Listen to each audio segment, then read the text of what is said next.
Do you want to change yourself completely? Is this even possible? Where would you even start? In today's video, we're going to look at what it means to change yourself, how the idea of yourself is created, and the biggest obstacle you're likely facing when it comes to changing yourself. Towards the end of this video, I'll be sharing with you a powerful exercise that you can use today to start putting you on the path towards completely changing yourself. So make sure you stick around till the end for that. If you're watching this video, there's a good chance that you feel like you might be holding yourself back. You have goals and aspirations, but for whatever reason, you can't get yourself to start taking action. You likely watch a lot of videos on YouTube and listen to a lot of influencers and people doing what you want to do, but for whatever reason, you just can't seem to get going. And you might just feel like your own worst enemy sometimes when it comes to creating change in your life. Now, before we talk about how to change yourself completely, let's first dig into the idea of what we mean when we say the self. Put really simply, the self is how you see yourself based on the stories you tell yourself. Psychology tells us that who we are, or who we think we are, is based on the stories we tell ourselves.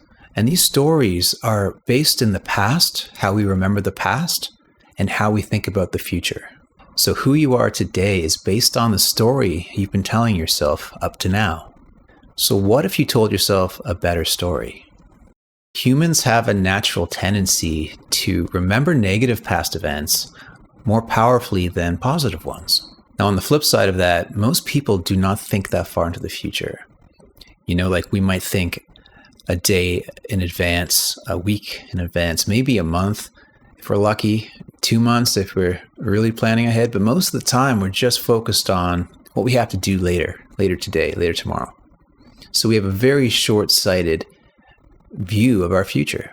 So if you think about it, if you have a generally negative perspective on your past, and you have a limited view of your future, what kind of story does that create for you? If you want to change yourself completely, you have to change the story completely. There's this misconception that humans are driven by their past. While our past can affect us in the present, it's actually the future that motivates our decisions now. Think about it.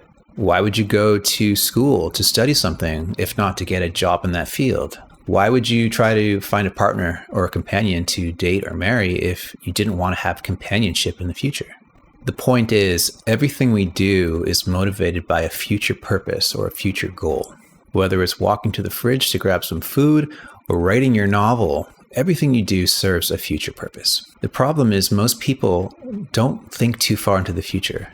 They never imagine where they'll be in a year from now, 5 years from now, 10 years from now. How would your story change if you were to connect to a yet unimagined version of yourself 1 year, 5 years, 10 years into the future, living your dream life? You are the author of your life. So what story do you want to write? But I can hear you say, yeah, that sounds good, but how do I actually change myself? My past is my past. The story I tell myself is my own story. It's who I am. Harvard psychologist Dan Gilbert said, "Human beings are works in progress who think they're finished." The biggest challenge that we face in changing ourselves is our attachment to our old stories. We believe that the thoughts and the emotions that we think on a daily basis is who we are. We believe we are them. Part of changing yourself completely is recognizing that the thoughts and feelings you have are like passing waves, clouds in the sky of your consciousness. We have thoughts and feelings, but we are not our thoughts and feelings. For example, can you think of a time where you were really proud of something you did? If you recall that memory, you can summon those feelings in your body again. Try it right now. Think of a time that made you very proud. Maybe you scored a goal. Maybe you passed an exam. You graduated something. Think of a time in your life. Just by thinking it, we can create that emotion inside of us. We're in control of the thoughts and the emotions. Ultimately, they exist within us, but we are not them. Just as we can imagine past events, we can also imagine future events. And in the same way, summon emotional experiences in our body to put us into that future scene. The problem is that we become too attached to the thoughts and the feelings, and we confuse them for who we are. The key to writing a new story is to hold loosely your current identity. It's recognizing your attachment to the old stories when they arise. When you start to see that the story you've been telling yourself is based on these old unconscious thought patterns, you stop taking them so seriously. You stop associating your identity with the content of your thoughts. And the more you practice paying attention to these unconscious thought patterns, the easier it starts to become to notice them when they happen, and that starts to weaken your attachment to them. That's really the first leg of this. It's realizing that the story you've been telling yourself is based on a bunch of conditioned thought patterns. And as you begin to become aware of these thought patterns, you start to break your attachment to them. If you're the one who's been telling you this story, then you're also the one who can write a new story. This is empowering. Once you start to break attachment to the old story, well, now you can write a better story. You can choose what your story is going to look like in the future. In my last video, I talked about connecting to a brighter future self, a vision for the future that is compelling, that excites you. In short, I encourage you to write a letter from your future self 10 years in the future to your current self today. Now, you can do this 1 year in the future, 5 years in the future, whatever is most inspiring to you.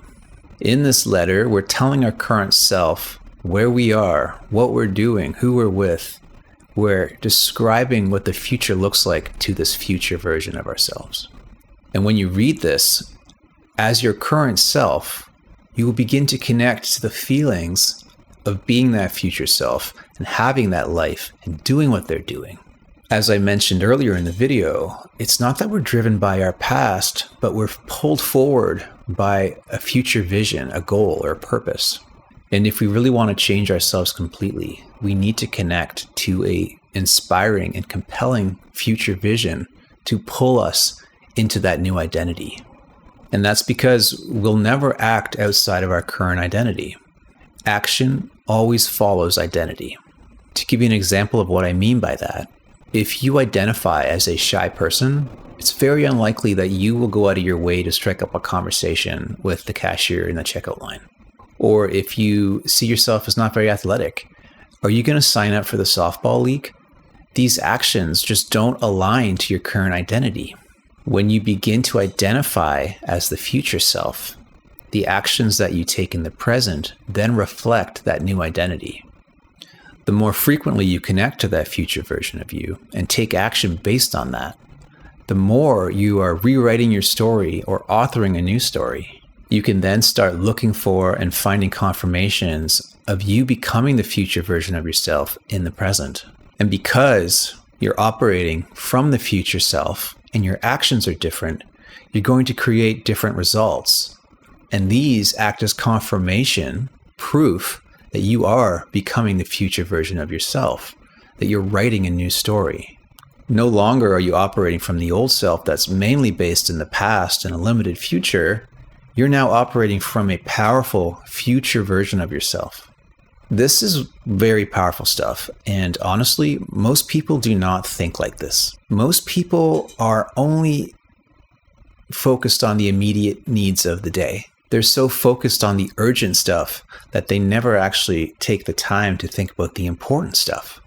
And then days and weeks and months and years go by, and they've had their head down this whole time. They've not been looking towards the future self, let alone operate from the future self. And if you're watching and you've made it this far in the video, you are one of the few, you're one of the 1% maybe, who is thinking differently. You're motivated to change your life. And I would argue that changing yourself starts with first changing your identity, and that starts with changing the stories you tell yourself. If you've made it this far and you want to go deeper with this stuff, and you want some help to craft the future story and step into that future you in the present, then I encourage you to schedule a free consultation with me for my one-on-one coaching program. This program is designed to help you get clarity on your goals and how to shift your identity into the future you who's already living your dream life.